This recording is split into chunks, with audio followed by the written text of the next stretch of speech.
So if we could, why don't we get going? I had a chance to chat a little bit before we started, but the real purpose of today is to give an overview of IBI's resources and capabilities that are available.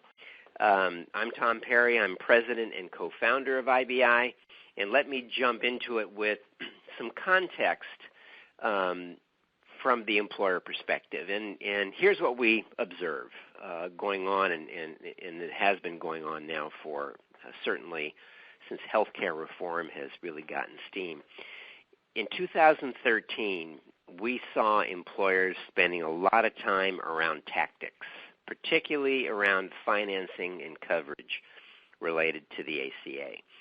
And as they make those decisions, they are moving into the more strategic discussions about what do we do about managing health and what are we going to do about understanding the outcomes of health that are particularly important to our business.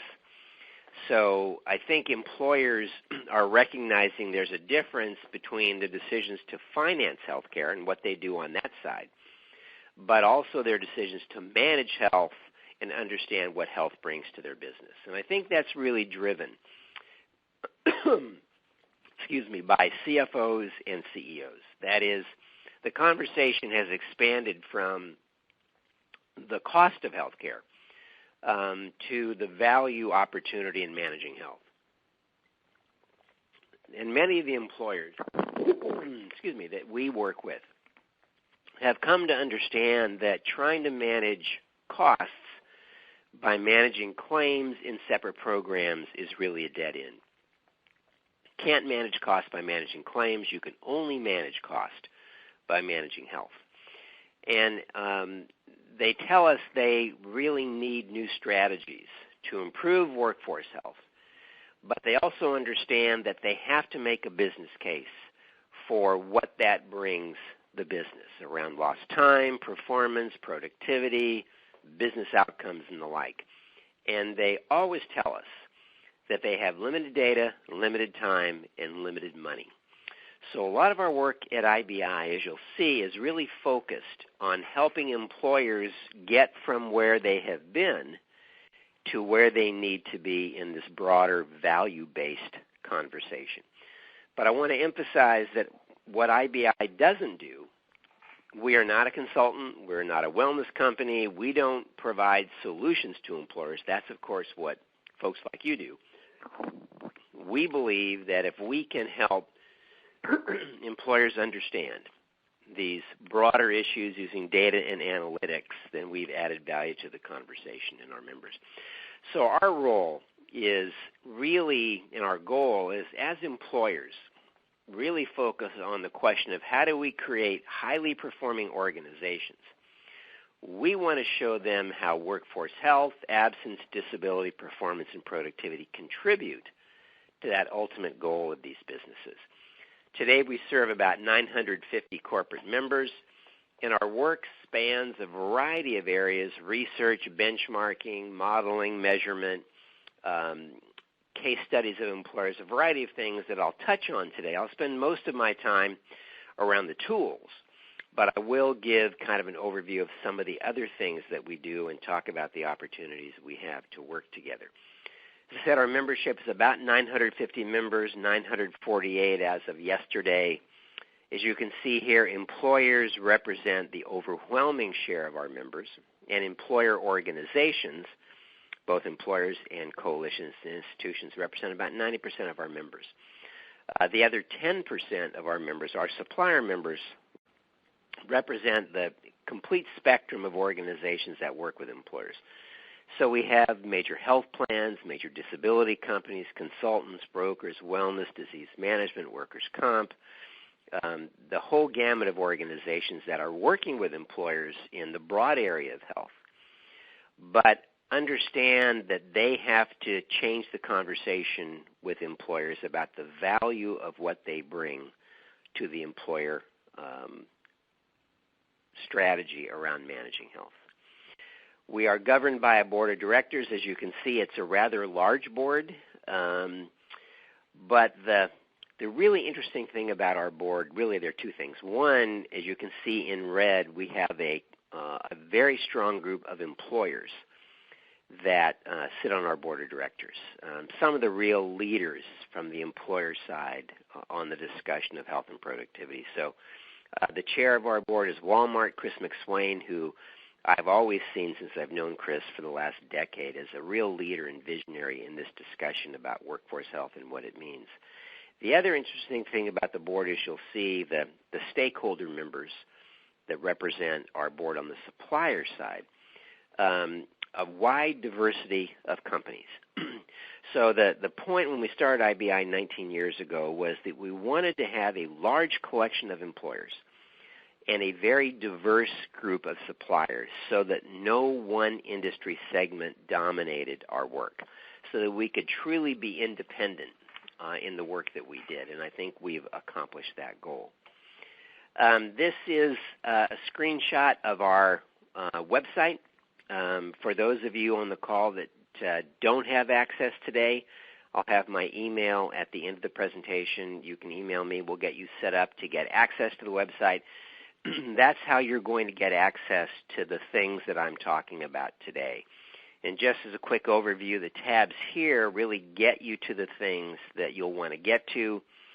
The two keys from the standpoint of working with us are the Research and Resources tab and the tools. And as I say, I'll talk about the tools a lot. As you see down here, what we call the Knowledge Bank, this is a way to search our database of information to get access to the things that you need, whether it's research or case studies or the like. This is a way you can actually search what we have available and get access very quickly, either through specifying a search term here and hitting search, or by clicking on one of the words in the word cloud. The size of the word has to do with how often people are accessing our information around that topic. So it's a great way to get access to information that you're looking for as you work with your clients. Very quickly on the research side, there are really two broad areas of the research that we're doing. One is, I guess what we might say, is expanding the health and productivity model. That is how health impacts things like absence and performance and disability and the like. We have in the last few months acquired two large databases that are longitudinal in nature. That is to say, there are multiple years of data integrated at the employee level. And that actually allows us to look at, as employees' health changes, what happens to costs and lost time and those things. It's a very important part of our research function to look at things over time so we can really help make the business case. Particular focus on medication adherence and its impacts, closing gaps in care. We've got a project right now looking at better measures of workforce performance and its impact on productivity. So we still have a very strong research function. Three of us here at IBI have PhDs. My other two PhDs came to us from the RAND organization as very accomplished researchers. The new areas of work really are expanding this conversation beyond the traditional view of health and health outcomes. So as we go forward, we'll be working more and more on things like how does corporate culture impact health and business performance? How does employee engagement fit in? How does employee well-being fit in? We also work in the area of data and measurement. As I said earlier, we're finding that on the one hand, employers absolutely understand the importance of data. They often are overwhelmed with data in some areas, don't have data in others, and oftentimes have no idea what data they have available at all. So we have 3 case studies right now with employers to help them really create the basic set of health and productivity metrics that they can really understand, the leading indicators of health, the care delivery indicators, and the lagging and the outcome indicators of health. So that's our research function. We put research out every 2 months at least, sometimes every month. And so I think it's, getting on our distribution list will get you access to that information as well. So let's turn to the tools, the kind of pragmatic nuts and bolts of what IBI has to offer. And as we've worked with employers over the last decade, we find that there are three basic questions that are emerging for employers that our work particularly fits well with. The first is around absence. I think the economy, the fact that employers have downsized, real recognition from employers that absence is a big issue. That is, it really matters to their business whether people show up or not. Oftentimes employers don't really have a very good sense of how much absence there is in their organization. And that's one of the areas that we've really focused on, both through a modeling tool, what we call the absence cost estimator, and I'll talk about that, as well as a measurement tool, our benchmarking program. We'll spend quite a bit of time on that. Second area that we hear from employers is around chronic health management. Now, that's not a new topic. Employers for a number of years have focused on managing chronic disease because chronic disease is the big driver of medical costs. But what's happening now, I think, in this broader context of the question of what's the value of our investments in managing workforce health, whether it's chronic disease or wellness or whatever, is how does chronic disease impact outcomes beyond healthcare costs? Things like absence and performance and the like. So again, modeling tool we call the Health and Productivity Snapshot, a measurement tool that we call the HPQ Select. It's a tool that we developed with Ron Kessler at Harvard Medical School that employers actually can use to measure these dimensions in their own workforce. And the final big question is around the total economic burden of health. What does health mean to my business? This, I think, is driven to a great extent by healthcare reform. The question from the employer, what do I do? Do I stay in? Do I get out? Do I just send my employees to public exchanges, private exchanges? Those questions are real to employers, but in our mind, you can't answer that question without really understanding what health means in your business. It's kind of back to that issue of financing healthcare is one thing, managing health and outcomes is another. So we built a model, we call it the full cost estimator, and I'll talk again about that in a minute, that actually helps an employer start to see quantitatively and economically what health means to their business. So back to the website and the tools tab I mentioned, if we click on that, we really see this summary, really this information, what I just talked about, the basic questions and the tools. And it allows our members to get to a tool that matches their needs quite quickly. But let's talk about absence first. I know there's a great interest in absence management in your organization. And I think that fundamental question of what's the real impact of absence to my business, what does it mean to my company? Oftentimes employers, in fact, I think probably most employers cannot tell you how much absence they have in their company during a particular year. So we built a model based on our own work, some of the work published by Sean Nicholson and Mark Pauly in Health Economics. It's really a simple tool around getting estimates of absence for an organization. So if we go to the website and you clicked on the absence cost estimator, you see a very simple data input form. This is online. This is available to all our members. It's an online tool. And essentially get some basic information about the industry the employer is in, whether it's at the very high level we have here as the default, the U.S. workforce. But it also allows some very detailed analysis by industry. So, for example, if you're working with an employer and you know the 4-digit NAICS code, which is the next generation of the industry or SIC codes, you can actually enter that in the pull-down menu. Once you select the industry, it's a matter of putting in the head count for the employer and the proportion of that employer's workforce that is full-time. Obviously, the percent of full-time employees has an impact on absence. So when we run that model, here's the report that pops up. So I ran the model on a manufacturing company at the high level in the 3-digit NAICS code, the primary metal manufacturers, just as an example. So this organization has 5,000 workers, and 75% are full-time. So those are the inputs that actually run this model. That's all you need. And a lot of our modeling work is really built at a very high level. That is to say, does not require a lot of data, because what we find with employers, as soon as you say to the employer, if you give me a lot of data, I can really help you understand what's going on. That often is a deal breaker right from the get-go. So what we wanted to do is engage employers in this conversation without asking them for a lot of data, but still intrigue them by what all this might look like and what this might mean. So this is the report that is generated by the absence cost estimator. You can start to see some of the things that the employer can learn around the cost of absence. So in this case, absence would cost about $7.4 million.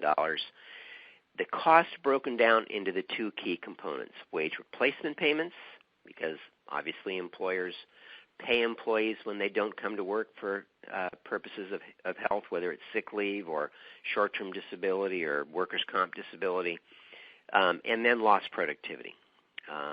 This lost productivity estimate here is based on peer-reviewed research literature in the health economics literature. And then finally, the effective wages and benefits per lost workday. But then we get down into how much lost work time. So in this case, about 27,500 days of lost work time, and lost work days per FTE, 6.3 days. And the final piece of this little report is around, well, if you improved, if the employer improved absence by different target percents, 1, 2, 5, and 10%, what would it mean by way of financial savings, and what would it mean by way of workday savings? The financial savings are particularly important to CFOs, but workday savings are particularly important to the operations people. So it's a great way to engage an employer in a conversation with some high-level numbers. And oftentimes employers are really flabbergasted by how much absence they might have, but particularly how much absence really costs when you bring in the lost productivity discussion. So, Tom, can I ask a question? This is Holly. Sure. The cost estimator, does that take into account things like incidental absences, or is that strictly health-related absences? Well, it's health-related, so sick leave would be included here. What wouldn't be included here are vacations and holidays and that. So this focuses around health. Okay. Because I'm sorry, go ahead. So it, is like, some FMLA days are not health-related.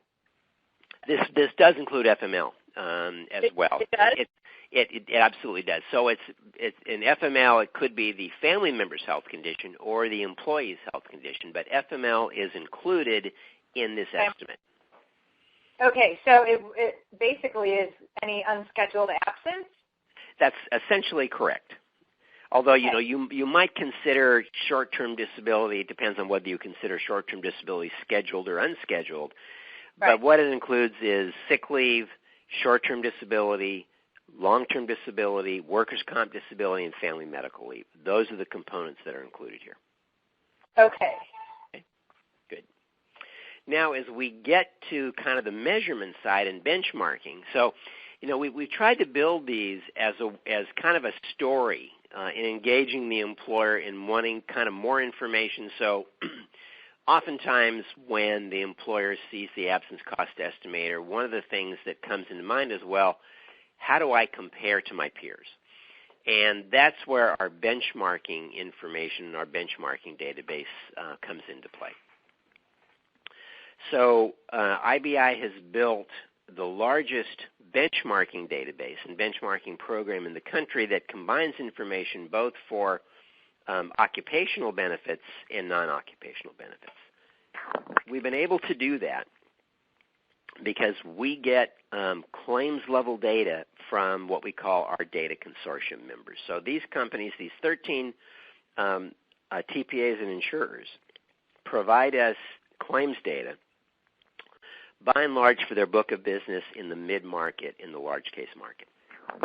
And in doing so, it allows us to build very large benchmarking databases. So, for example, the most recent database we have, about 52,400 employers represented in the database, almost 4.4 million claims, and almost 900 individual industry groups. And we show here for the 4 programs, workers' comp, STD, LTD, and family medical leave, those are the 4 programs included, the number of employers we have in the database, the number of claims, and the number of industries that we can benchmark.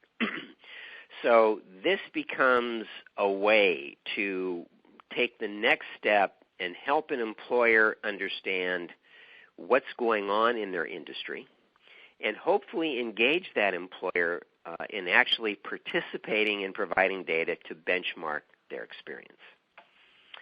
The benchmarking focus really is around incidents, lost time duration, claims costs, but there's also, as you'll see in a minute, contextual information around plan design for STD and LTD.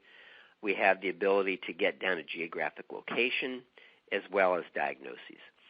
So it really provides a very rich data source to help an employer understand their industry group and if they have their data available to actually benchmark their own experience. When we go back to the website, we click on Tools, we click on Benchmarking. This is what we see, and I'll actually take you into the website in just a minute to show you how to navigate that. But it's a very simple kind of point-and-click structure. The first is to select the year for which benchmarking reports are desired. So we have 3 years of data always on the website. Then to select the benefit program you're interested in. In this case, we selected short-term disability. And then the area of interest by way of the employer's industry. You'll see in a minute when you select an industry, you'll see within that industry all the subgroups that we have available for benchmarking reports. So this is a way to get people started in a very simple kind of point-and-click structure. But let me, before we go into the website, just give you a kind of a quick overview of the reports. So this is an STD report. So we've selected, I think we've run this report for all the employers on the database. And you'll see the report is organized in the first instance around some basic questions.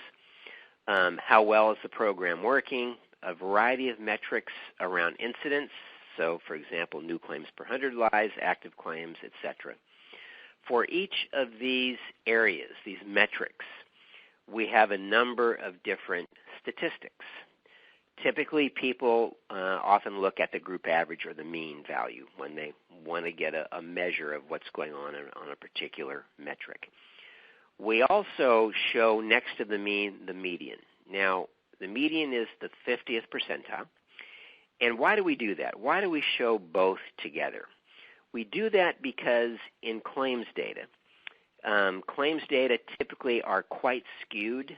That is, they're not nice bell-shaped curves that we always used in statistics classes. They tend to have either outliers on one side, that is either expensive cases or long-duration cases, that is the tail, if you will, or on the other side, that is very inexpensive cases. So you don't have that nice bell-shaped curve.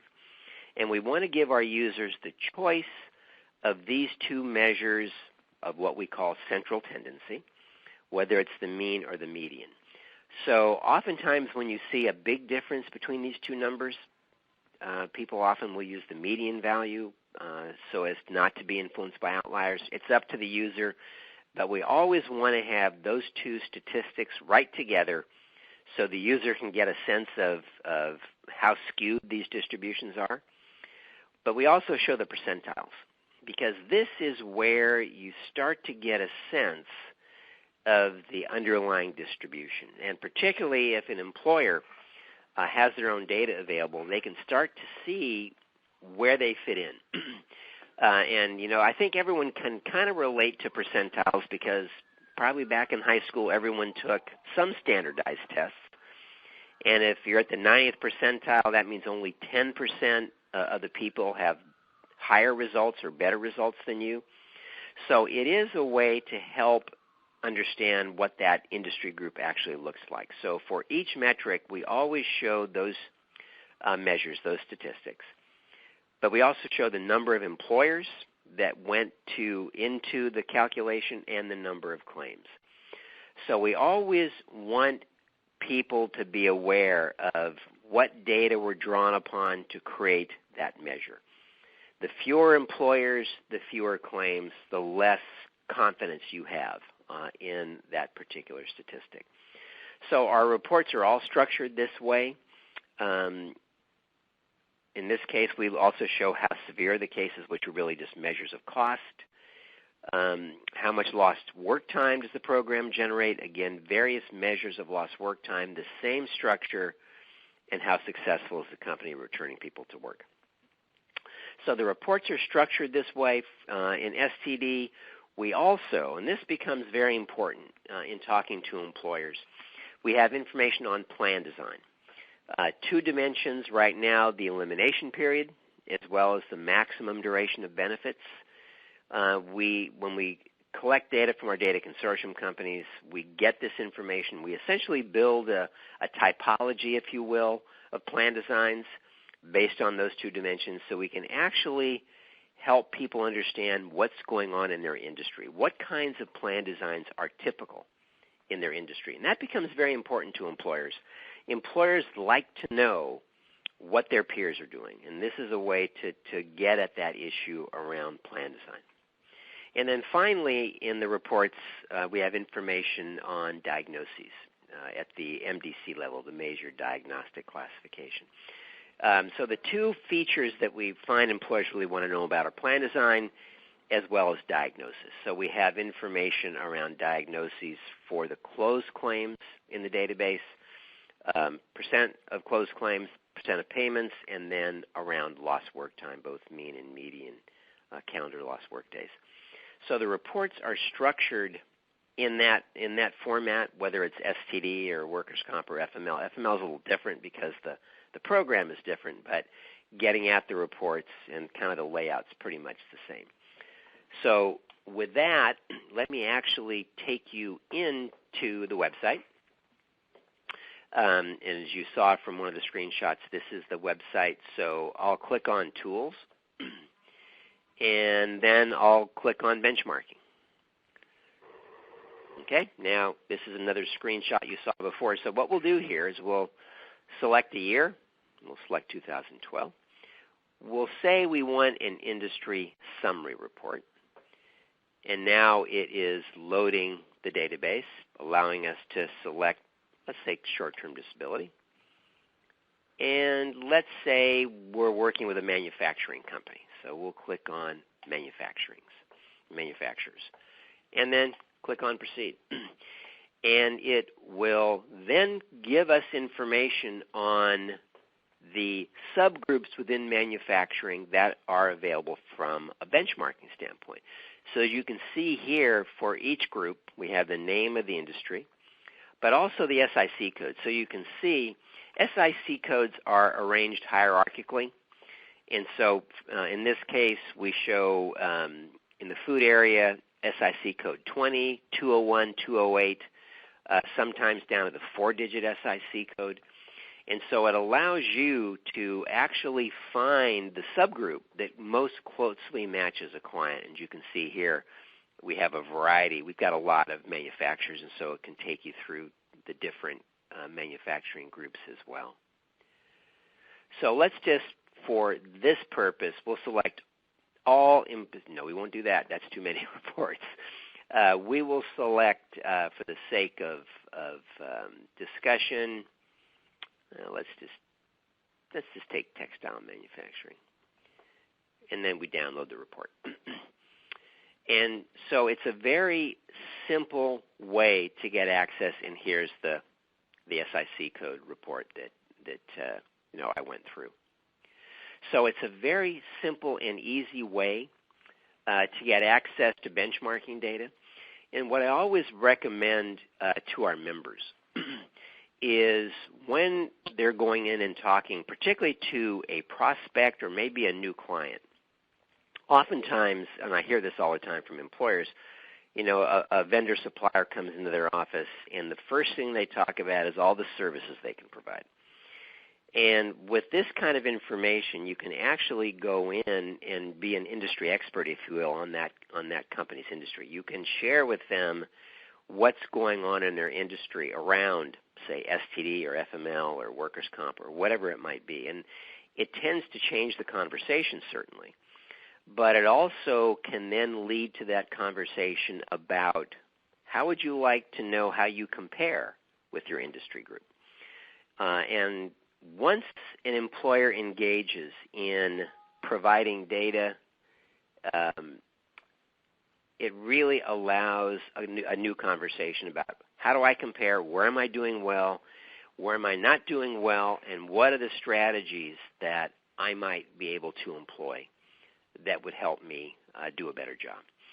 So the benchmarking information, it's all real time. You can be anywhere on a tablet, on a computer, your client's computer, and download a report and talk to that client about their industry and what's going on in it. So before I leave this, any questions about the benchmarking website and how to get information from it? Is there any reason I've run several of these reports, and I wasn't able to download them. I had to request them and have them sent to me. Really? Then, that's probably a setting on your side. Okay. I would look into that because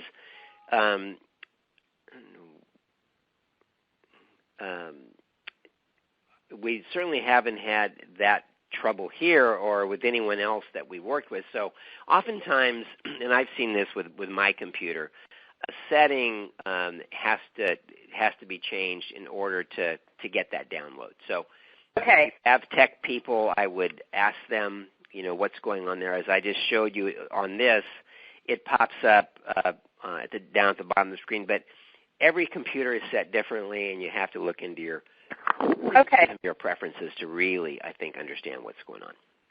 Okay. Okay. And the other thing about this, we always want to support our members, and so if you're working with a client and you have a question, or maybe it's not showing you a level of detail you want, let us know, because we will always do what we can. And that's one of the reasons that we built our databases at the claims level, because that gives us a level of control over the information and getting access to it. So any questions that you have, don't hesitate to contact us, and I'll have one of my staff follow up with you. Okay, so let's continue on. On that second broad question about chronic health, the question of, well, what does chronic health really mean? What are the broader implications of chronic health conditions in my company? The modeling tool, we call it the Health and Productivity Snapshot. This was developed with Ron Kessler at Harvard Medical School based on his work with the World Health Organization and employers and his database that he's gotten in surveying employees around chronic health and getting information on outcomes like absence and performance and the like. So as we go back to the website and we've clicked on tools, we see the various tools here. If you click on Health and Productivity Snapshot, now this is where we will work with you directly to generate these reports. This is not an online tool. As part of your membership at the charter level, access to these reports is available to you at no additional cost. So if you want to start getting into these areas, all you have to do is contact us, and we work with you to get the information from the client to actually generate these reports. And we'll actually take you through the reports prior to the time you might want to talk to the client. Maybe you want us on the phone with the client to explain things. As I say, we're here to support you in this conversation. From the data side, the key is it's kind of like the absence cost estimator. We only need two pieces of information to run this report, and that is information on the industry and the number of employees. Now, these other elements, percent full-time workers and wages and demographic information, if those pieces of information are easily available from the employer, they can be used in the model. And if we have the more detail we have for an employer, the better the estimate is, if you will. But again, we never want the lack of information to get in the way of this conversation. So we always try to make this easy and straightforward, but when there's more information, it really kind of brings it home to the employer in a very real way, because it's more and more about their organization, which of course is important to employers. When we generate the snapshot report, this is what you'll see. You start to get information on chronic conditions. That is, how many people in the organization have how many chronic conditions. This is often a surprise. So as you see here in this case, and I think this is, we did this one on federal workers in one of our partnerships. This would tell us that almost 3/4 of the employees have at least one chronic health condition. Now that often just jumps off the page because people think, well, wait a minute. The statistics that I've seen say that only maybe 25 or 30% of employees have chronic health conditions. Those statistics are always generated by looking at medical and pharmacy claims data.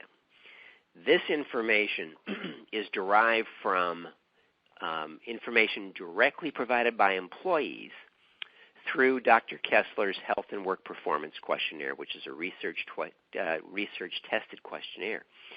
The questionnaire asks employees about 27 different chronic health conditions, some of which are what we might call diagnostic, heart disease, asthma, diabetes, cancer, but some of which are more symptomatic: depression, fatigue, back pain, sleeping problems.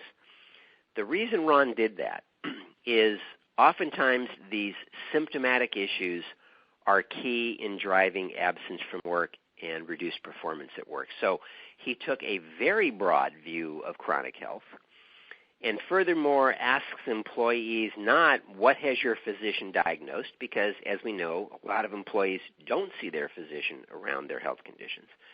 But he asks them, what conditions do you have? And that's why you always see in this analysis a much larger share of employees saying, I've got a chronic health condition, than you do in the literature around medical and pharmacy claims. So for federal workers, for example, almost 40% have at least 3 chronic health conditions. And what's interesting, when we look at treatment, only about 30% are currently being treated, and about 35% have never been treated for the condition they say they have. So this starts to raise this discussion to the employer of where you're getting your information about chronic health and treatment. And if you're only looking at medical and pharmacy claims data, you may be missing a very important part of your employee's health. We look at chronic health conditions by way of prevalence and break that down by treatment patterns as well. Had the condition never treated, etc. So now we're looking at the incidence side of chronic health, how often these things happen. But then we want to get into the cost side.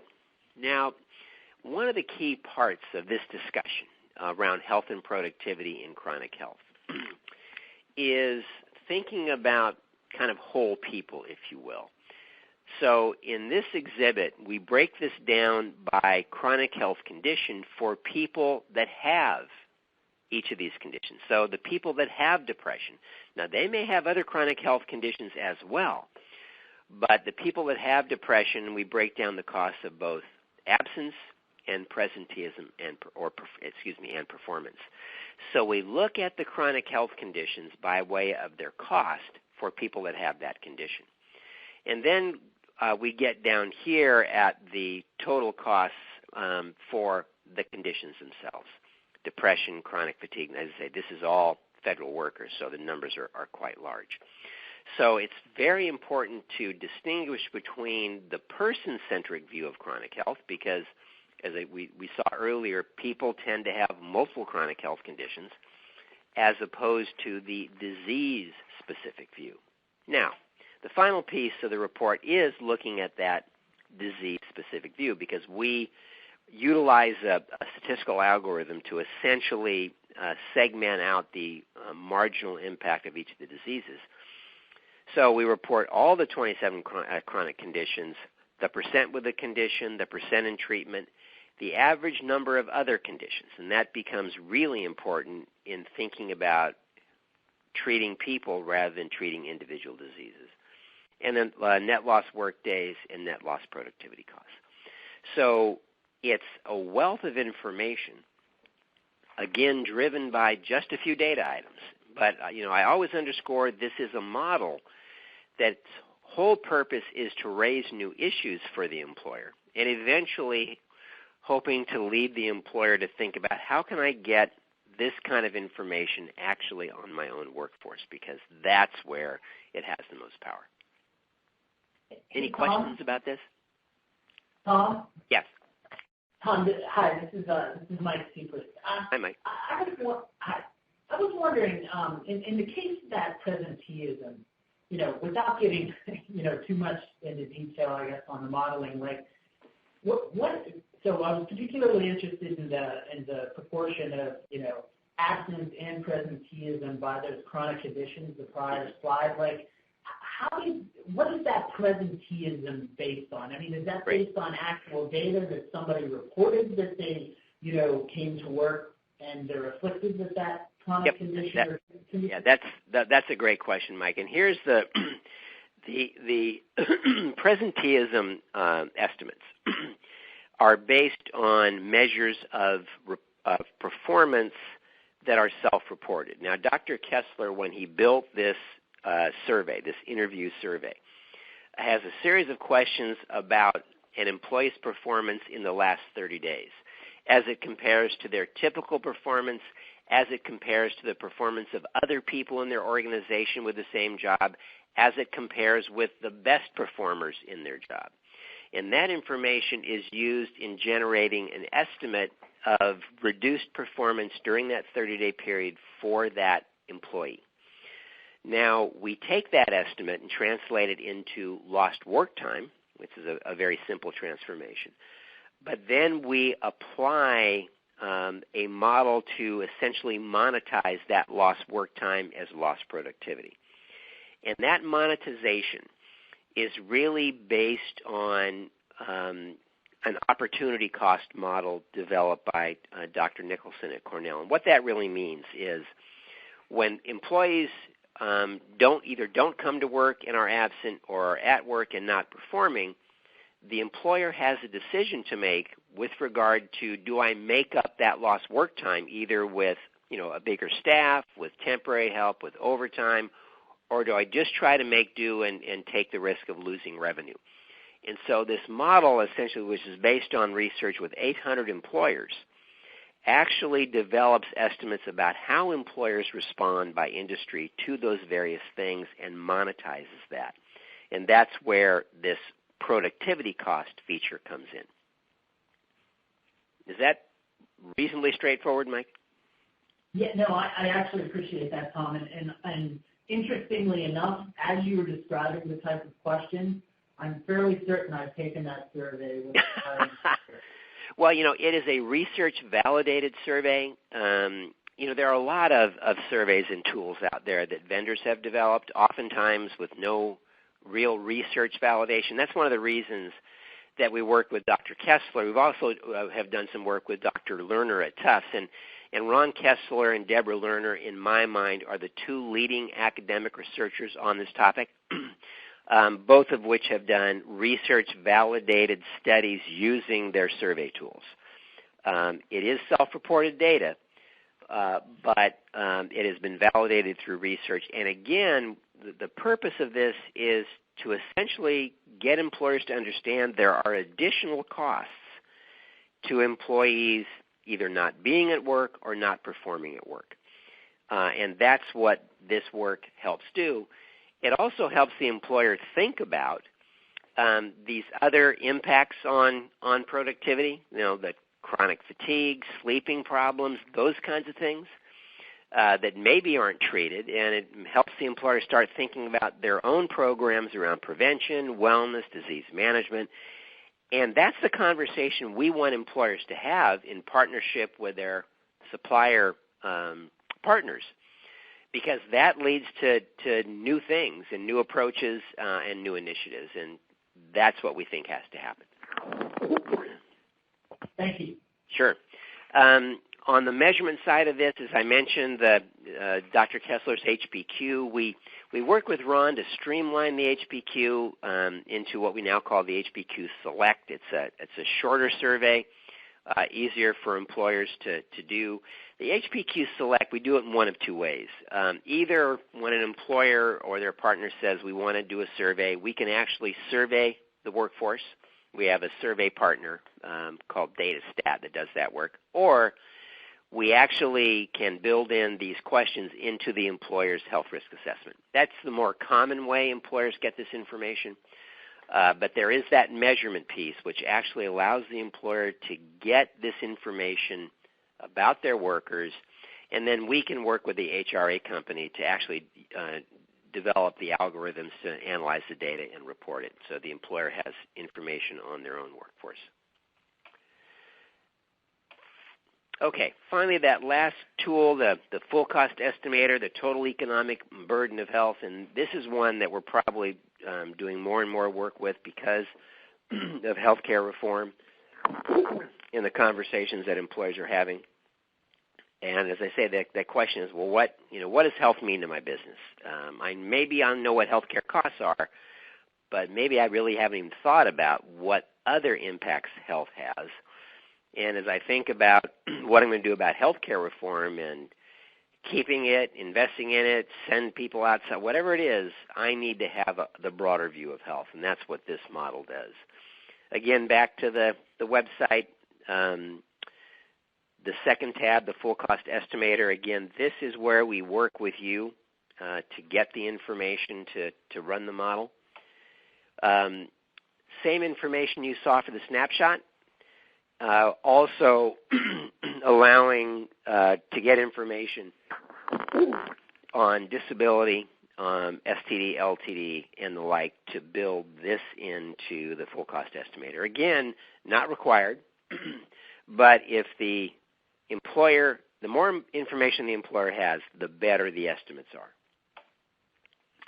And this is what we start to see in the way of the report from the full cost estimator. So we actually show all the costs of health, group health, presenteeism, sick leave, workers' comp, FML, STD, LTD, the wage replacement piece, the lost productivity piece, medical and pharmacy, little pie chart showing these things, always emphasizing the fact that medical and pharmacy in our research typically is about half the total cost of health, and that is often an eye-opener for employers. And then we want to break it down with some numbers below the various pieces and how big they are. Once the employer sees this, of course, they're starting to think about, all right, if I start thinking about outcomes of health, what am I going to do by way of my medical management strategy? How do I manage my medical cases? What am I going to do about disease management? What am I going to do about wellness and prevention? Because all these things are connected. And if I'm someone working with an employer, that's the conversation I want the employer to have, because I want to help the employer engage in all those discussions internally.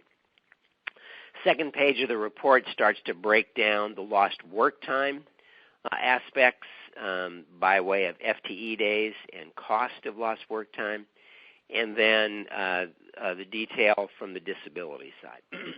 So the report kind of has multiple levels with a tremendous amount of detail, but it's organized in a way hopefully not to be too dense, several graphics, but we always want to have the supporting detail right there available. So as a matter of fact, we've just gone through a revision and an organization that wants to essentially combine the full cost analysis with the snapshot in one report. That's kind of part of what we do now. We did that for this reason. Once an employer sees the full costs, and without question the employer will say, wow, this is much bigger than we thought, and these outcomes of health have a much bigger impact than we thought. But, of course, then the employer starts to say, well, what am I going to do about that?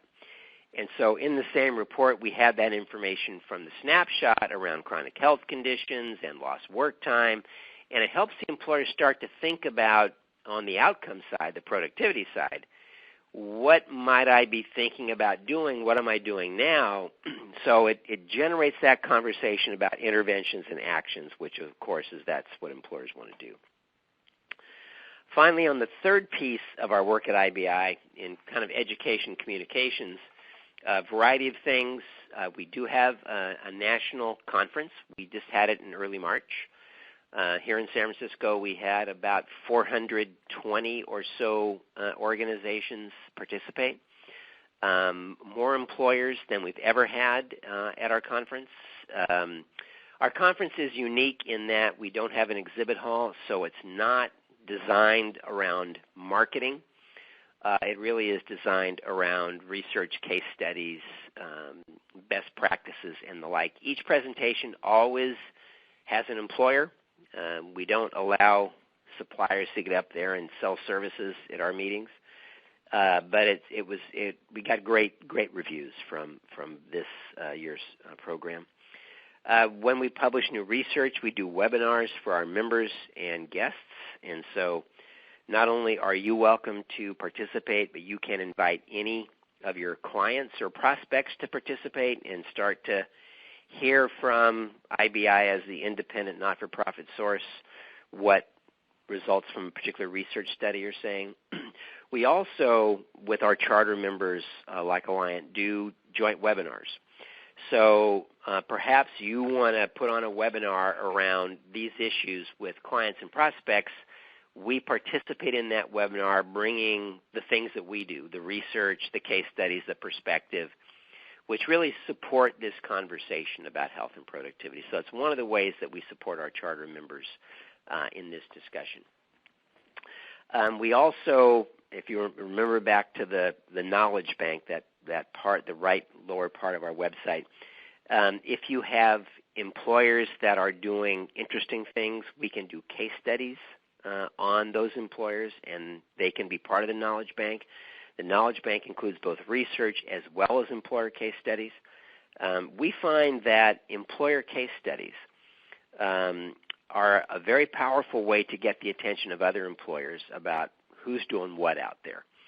So we really see evidence in two ways. One, we obviously believe that research evidence is important, but we have come to believe that evidence about what employers are actually doing and what their experience is a very, very powerful form of evidence as well.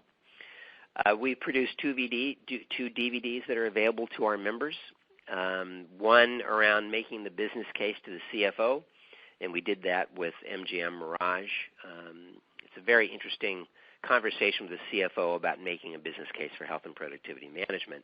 And the second DVD is around how employers can work most effectively with their vendor partners, and we did that in partnership with Chris McSwain when he was VP of Benefits at Whirlpool. Both those DVDs are available to our members. It's really a great way to hear from employers about those two key issues. And then finally, we always want to emphasize that our member companies, our suppliers, can sponsor any of their employer clients to be IBI employer members at no cost to the employer or no cost to our supplier member. And we do that because our ultimate goal is to help employers understand what this is, what it means, and really embrace a much broader and different view of health, outcomes of health, and what it means to their business. So as the kind of private, not-for-profit research data group in the U.S., we have great credibility with employers, and it really allows us to have a different conversation with employers than, to be quite honest, any supplier can have, because we don't have a financial interest in the relationship, if you will. So it's something that we think is a great opportunity to essentially add value to clients and prospects to say we can give you access to this body of research and tools and the like by having a relationship with you. And it's something that we always want to promote because we think it's a very good way for us to partner in helping employers really understand what this means. That's my contact information, both my email address and my phone number, IBI's website. Love to have you actually get your own user ID and password. It takes an individual user ID and password to actually get access to the benchmarking information and then work with us on the other tools. And certainly we would enjoy having you participate directly with us. And as I say, we're always available to answer any questions.